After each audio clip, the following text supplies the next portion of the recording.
여러분, 혹시 그거 아세요? 우리가 챗 GPT로 자기소개서 문장 다듬고 있을 바로 그 시간에 저 멀리 세계의 전쟁터에서는요, 진짜 SF 영화가 현실이 되고 있었습니다. 인공지능이 전쟁의 규칙, 아니, 판 자체를 완전히 뒤집어버리고 있다는 충격적인 이야기, 지금부터 시작합니다. 네, 지금 보시는 이 말이요. 이게 그냥 비유적인 표현이 아닙니다. 예전에는 지휘관들이 막 지도 펼쳐놓고 며칠, 몇 시간씩 머리싸 매고 내리던 결정이 있잖아요. 이제는 그 모든 게 단 몇 초 만에 이루어진다는 거예요. 전쟁의 시간이 말도 안 되게 압축돼 버린 거죠. 그리고 이게 무슨 먼 미래, 공상과학 영화 얘기가 절대 아니고요. 바로 지금 이 순간에 벌어지고 있는 일입니다. 미 국방부가 데이터 분석 회사로 유명한 팔란티어의 메이븐 시스템이나 클라우드를 만든 엔스로픽 같은 최첨단 AI 기술을 전쟁에 본격적으로 투입하고 있거든요. 자, 그럼 이 모든 변화를 이해하려면 핵심 개념 하나를 알아야 하는데요. 바로 킬체인입니다. 말이 좀 무섭죠? 근데 알고 보면 아주 간단해요. 적을 발견해서 공격하기까지의 모든 과정을 그냥 묶어서 부르는 말입니다. 이 표를 보시면 그냥 한눈에 딱 들어오죠. 옛날 방식은 사람이 위성사진을 눈 빠지게 쳐다보면서 분석하고 보고 올리고 결제받고 느리고 복잡했죠. 근데 AI 킬체인은요, 이건 뭐랄까 전쟁터의 쿠팡 로켓 배송 같은 거예요. 데이터가 들어오는 순간 AI가 순식간에 분석해서 여기 때리세요 하고 타격 지점까지 콕 찍어주는 겁니다. 일의 병목이 사람의 머리에서 컴퓨터의 처리 속도로 넘어가 버린 거죠. 이 혁명의 한가운데에 바로 프로젝트 메이븐이라는 녀석이 있습니다. 팔란티어의 엄청난 데이터 분석 기술에다가 다양한 공격 방법이나 전략을 스스로 만들어내는 생성형 AI가 합쳐진 말 그대로 전쟁터의 알파고라고 보시면 됩니다. 자, 그럼 이 시스템을 얼마나 쓰고 있을까요? 놀라지 마세요. 현재 미군 병력 약 5만 명이 이 메이븐 시스템을 쓰고 있는 걸로 추정됩니다. 이건 뭐 테스트 수준이 아니라 이미 군의 핵심적인 시스템으로 완전히 자리를 잡았다는 뜻이죠. 와, 처리 능력은요, 진짜 상상을 초월합니다. 1초에 3,700만 건. 우리가 눈 한번 깜빡할 그 찰나에 수천만 가지 공격 시나리오를 돌려보고 가장 좋은 답을 찾아낸다는 겁니다. 인간의 뇌로는 이건 뭐 도저히 따라갈 수가 없는 속도죠. 자, 이론은 알겠고, 그래서 실제 작전에서는 어땠을까요? 이란과 연계된 세력을 상대로 한 작전에서요, 이 시스템이 찾아내서 공격하자고 제안한 목표물이 무려 2,000개나 됐습니다. 근데 진짜 놀라운 건 다음 숫자예요. 이 2,000개의 목표물을 때리는데 걸린 시간이요, 단 4일이었습니다. 나흘. 예전 방식이었다면 분석하는 데만 몇 달은 좋게 걸렸을 일을 그냥 나흘 만에 끝내버린 겁니다. 이 속도, 이 효율성, 정말 무섭지 않나요? 하지만 진짜 게임을 바꾸는 건 지금부터예요.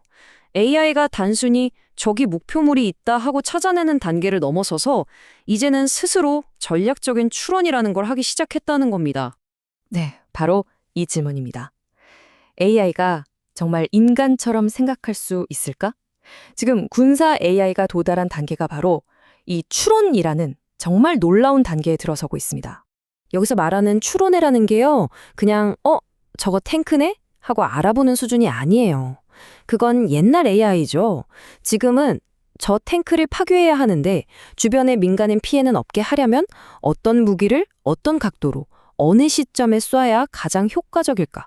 이런 복잡한 문제에 대한 단계별 해결책을 스스로 만들어내는 능력, 이걸 말하는 겁니다. 그러니까 AI가 혼자서 이런 식으로 생각을 하는 거예요.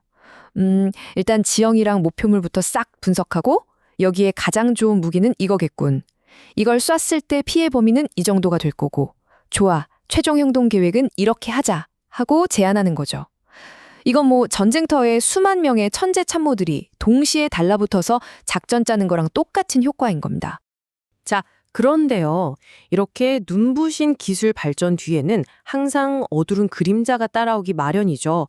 바로 윤리 문제, 그리고 책임의 문제입니다. 이 기술이 얼마나 불완전하고 또 위험할 수 있는지를 보여주는 좀 뼈아픈 사례가 하나 있습니다. 이란의 미납이라는 지역에서 AI가 제안한 목표물을 타격했는데 나중에 알고 보니 그곳이 여학교였던 사건이에요. AI의 효율적인 결정이 끔찍한 비극으로 이어질 수 있다는 걸 보여준 거죠. 바로 이 지점에서 이 근본적인 질문이 나오는 겁니다. AI의 제안을 믿고 군인이 버튼을 눌렀는데 무고한 사람이 죽었어요. 그럼 그 책임 누가 져야 할까요? AI를 만든 개발자? 아니면 최종 명령을 내린 지휘관? 그것도 아니면 그냥 알고리즘의 오류라고 하면 끝일까요?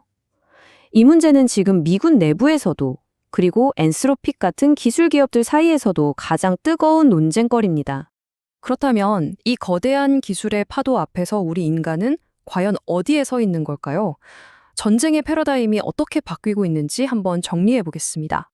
이제 전쟁의 승패는 더 이상 병력이 몇 명이고 탱크가 몇 대인지로 결정되지 않습니다. 누가 더 많은 데이터를 더 빠르게 처리하는가? 누가 더 똑똑하고 강력한 AI 모델을 가지고 있는가? 바로 이게 전쟁의 승패를 가르는 시대가 온 겁니다. 바로 이겁니다.